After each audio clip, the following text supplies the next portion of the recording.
माझा मूड ना खूप हॅपी होता. पण आपल्या मुलींना जेव्हा हॅपी असतं ना, तेव्हा आपल्या चेहऱ्यावर एक ना एक पिंपल नक्कीच येते. खरं सांगा, रिलेटेबल आहे की नाही तुम्हाला?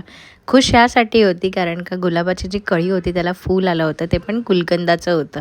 एवढं छान वाटत होतं ना बघून सकाळी. त्यानंतर मी जायला निघाले स्टॉलवर आणि पहिला घरी गेले, तर ही बघा मला हार्ट अटॅक दिला हिने. भेटतच नव्हती आणि जाऊन झोपली आहे बघा कशी. मग खूप घाबरली होती माहिती आहे, भेटतच नव्हती ती मला. दुकानावर आले आणि नंतर आई आणि पप्पा गेलेले हॉस्पिटलमध्ये. आईला घेऊन गेलेले. वयानुसार आईची तब्येत थोडी ठीक नसते तर घेऊन गेलेले. आणि मग घरी आली दुपारी.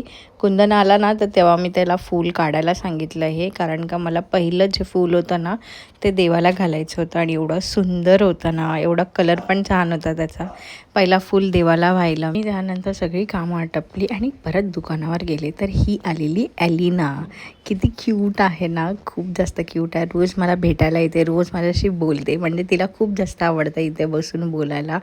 खूप जास्त क्यूट वाटलं तिला भेटून पण. आणि त्यानंतर मी दुकान वाढवून घरी आले आणि आज माझी फेवरेट गोष्ट बनवलेली मम्मीने, ती म्हणजे ही बिर्याणी. यार मला खूप आवडते मम्मीच्या हातची बिर्याणी. ह्या बिर्याणीची टेस्ट घेऊन ना मला बाहेरची बिर्याणी एकदम फिकी वाटते यार. एवढा जास्त भारी वाटतं ना ही मम्मीची बिर्याणी. तिला मी अशी देत होती एवढीच जास्त छान वाटत होते. आणि बिर्याणी खाल्ल्यानंतर पप्पाने आणलं सगळ्यांनी ही कुल्फी आणि मिम्मीला आणली नव्हती. तर ती बघा कशी तिच्या बाबांकडे बघते. बाबांकडे माझे आणि मिम्मीचे खूप जास्त लाड असतात. ती बघा कशी गेली बघा माझ्या पाठून पप्पांकडे आईस्क्रीमसाठी. ओके बा, याच्यासाठी एवढंच. भेटा नवीन व्हिडिओमध्ये. लाईक आणि फॉलो करा, सबस्क्राईब करा चॅनलला.